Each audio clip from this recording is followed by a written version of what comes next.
পড়াশোনা করে আপনার মায়ের এবং বকার ভয়ে, স্কুলের মায়ের ভয়ে। তো যদি এই প্রতিষ্ঠানের সব শিক্ষার্থীর জীবনের উদ্দেশ্য বা জীবনের মূল্য যদি এই হয় বা জীবনের লক্ষ্য যদি এই হয় যে আমি বাবা মার মায়ের ভয়ে পড়াশোনা করি, তাহলে আর যাই হোক এদেরকে নিয়ে আপনি যে স্বপ্ন দেখেন, আপনার চেয়ে আমরাই বেশি স্বপ্ন দেখি, এই স্বপ্নটা জীবনেও সম্ভব না। এই বইটার মূল উদ্দেশ্য হলো বা এই বইটার সামারি হচ্ছে জীবনে অবসর নেওয়া যাবে না।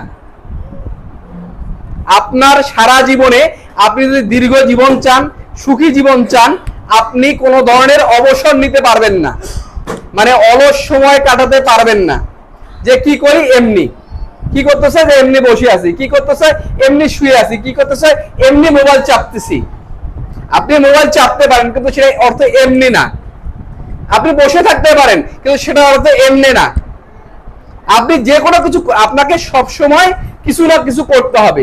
যেমন এই বইয়ে বলছে আপনি বসে আছেন বা আপনি শুয়ে আছেন এমনি না, আপনি আপনার সৃষ্টিকর্তাকে স্মরণ করেন, আপনি যে ধর্মেরই হন। কারণ এই বইটা যিনি লিখছেন হেস্টার গার্সিয়া নামে একজন ইহুদি লিখছেন।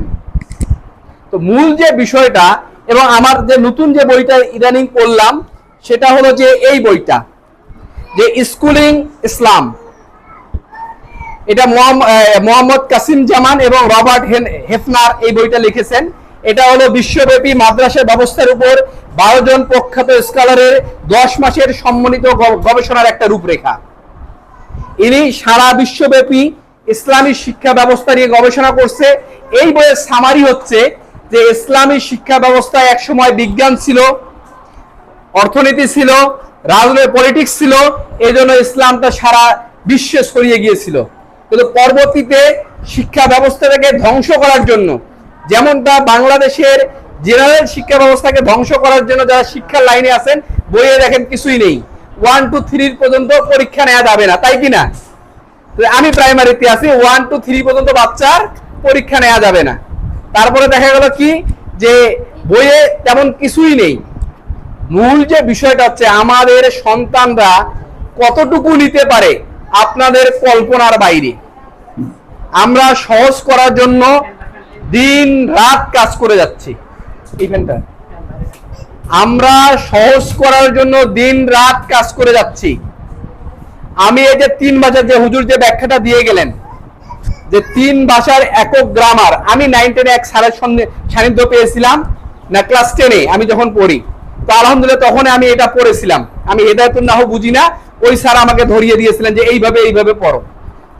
তখন ওই ক্লাসে আমি বস, কারণ আমি ইংরেজি পারতাম, বাংলা পারতাম, আরবিটা ওটাতে সমন্বয় করে নিছিলাম। তো তারপরে আমি 2012 সাল থেকে আমি ওই বইটা ফলো করার চেষ্টা করি, পড়াশোনা করি যে আসলে তো এটা সহজ, যে 3 ভাষার গ্রামারটাকে সহজ করে একসাথে, না হলে আপনার সন্তানের 3টা ক্লাস নিতে হতো। তো এটা এখান থেকে বের হয়ে আসলাম যে হেপস কিভাবে করতে হয়। যে আমাদের যে বাচ্চারা যে 3 পারা 2 পারা হেপস করেছে, এটা আপনাদের গাইডিয়ান হিসেবে আপনাদের এক বিন্দু সার্থকতা নেই। সার্থকতা কোথায় জানেন? মনে রাখার ব্যাপারে। এই ক্লাসে আমাদের যেভাবে হেপসটা নেওয়া হচ্ছে, একটা যে আমরা পদ্ধতিটা ফলো করি, আমার জানা মতে বাংলাদেশের কেউ এটা করে না। বাংলাদেশে এখন বললে কেউ এটা চালু করার সাহস পায়নি। যারাই আমাদের এখানে আসে, যখন বলে এইভাবে ক্লাস নিতে হবে, অধিকাংশগুলো পালায় যায়। তারপরে যখন ক্লাসে নিয়ে যা ধরায় দেই, তাহলে বলে সম্ভব। এখন অনেকেই বলছে যে এই জায়গা থেকে আর যাই হোক হাফেজ হওয়া সম্ভব না। আর আমি দেখতেছি এটা যদি আমি এটা প্রমাণ দিতে চাই, আমাকে 8 বছর সময় লাগবে।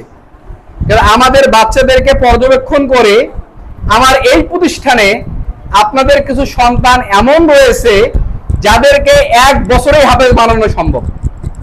এবং এটা ওপেন চ্যালেঞ্জ, আপনি কোরআনের যে কোনো জায়গা থেকে যে কোনো সূরা বলবে, শব্দ বলবেন, এরা অর্থ বলবে। এদের ভিতরে কি হবে, একটা আয়াত পড়লে ভিতরে অর্থটা জেগে উঠবে, যেটা আযাবের আয়াত না গজবের আয়াত নাকি কিসের আয়াত, এটা এরা বুঝতে পারবে। এটাই আমাদের মূল লক্ষ্য উদ্দেশ্য। তো আমরা যাতে আমাদের শিক্ষার্থীরা আমাদের ক্লাস 8 পর্যন্ত অপেক্ষা করতে না হয়, এজন্য মোটামুটি ভাবে সুপার 10 3 4 5 মিলে সুপার 10 আমরা 10 জনকে নিব। আমাদের এই বছরের ফ্যাসিলিটি আছে শুধুমাত্র 10 জনের জন্য। আমরা এই সুপার 10 10 জনকে নিব। নেয়ার পরে আমরা এদেরকে এক্সট্রা ভাবে একটু কেয়ার করব। আমরা চেষ্টা করব 1 থেকে 1.5 বছরে এদেরকে হেলথ সম্পন্ন করা যায় কিনা, এটা একটা স্টেপ। এই সিদ্ধান্ত কেন নিলাম? 2টা উদ্দেশ্যে। 1 নম্বর উদ্দেশ্য হলো দ্রুত প্রমাণ দেয়া, আমরা যে ওয়াদা করেছি যে এখানে হাফেজ হওয়া সম্ভব, সেটা আসলে হয় কিনা, যেহেতু পরীক্ষামূলক আমরা এটা দেখব। তবে এর অর্থ এই যে বাচ্চাকে চাপিয়ে দেব। তবে ওদের যে নিয়ম থাকবে, এখন শিক্ষকদের আজকে মিটিং এ এই বলেছি যে আমাদের আবাসিক বাচ্চার যে নিয়ম থাকবে বা একটা ইসলামিক পরিবারের বা আমাদের প্রতিষ্ঠানের বাচ্চার যা নিয়ম থাকবে, আপনারা খুব দ্রুতই একটা 24 ঘন্টার একটা রুটিন পাবেন, খুব দ্রুত। আপনি যদি পালনে ব্যর্থ হন, আপনার সন্তান এই প্রতিষ্ঠানে পড়তে পারবে না। আমি যে রুটিনটা প্রতিষ্ঠান থেকে আপনাদেরকে দিব বা দেয়া হবে, এই নিয়মটা আপনাকে মানতেই হবে। আপনি যদি না মানতে পারেন, আপনার প্রতিষ্ঠান এখানে পড়ার দরকারই নেই। আমার কথা কি বুঝতে পারছেন? আপনি প্রতিষ্ঠানের বাচ্চাকে মাদ্রাসায় দিতে ফজর নামাজ পড়তে হবে না, ডায়েরিতে আছে, আপনিও জীবনে দেখেন না, টিচারও দেখা হয় না, কারণ আমার অবকাঠামোগত দুর্বলতা আছে। তো যাই হোক, আমরা নিয়ম শৃঙ্খলা পালনে সর্বোচ্চ সতর্ক এবং সর্বোচ্চ ভাবে চেষ্টা করব। যে নিয়মগুলো সৃষ্টি হবে এখানে, সেটা আপনাদেরকে দিয়ে পালন করার জন্য যতটা প্রয়োগ করা যায় শক্তি আমরা করতে বাধ্য থাকব, এবং আপনি সেটা পালন করতে বাধ্য থাকবেন। কারণ নিয়ম আছে, আপনার সন্তান সকালে কোরআন শরীফ পড়বে। আপনারা বলেন তো, কার কার সন্তান সকালে কোরআন শরীফ পড়ছে? বলেন একটু, একটু দাঁড়ান দেখি। আজকে দাঁড়ান একটু। 2 জন, 3 জন, 4 জন, 5 জন। আর আবার ভাবে না সবাই দাঁড়াচ্ছে, আমি না দাঁড়াইলে আবার কেমন হয়?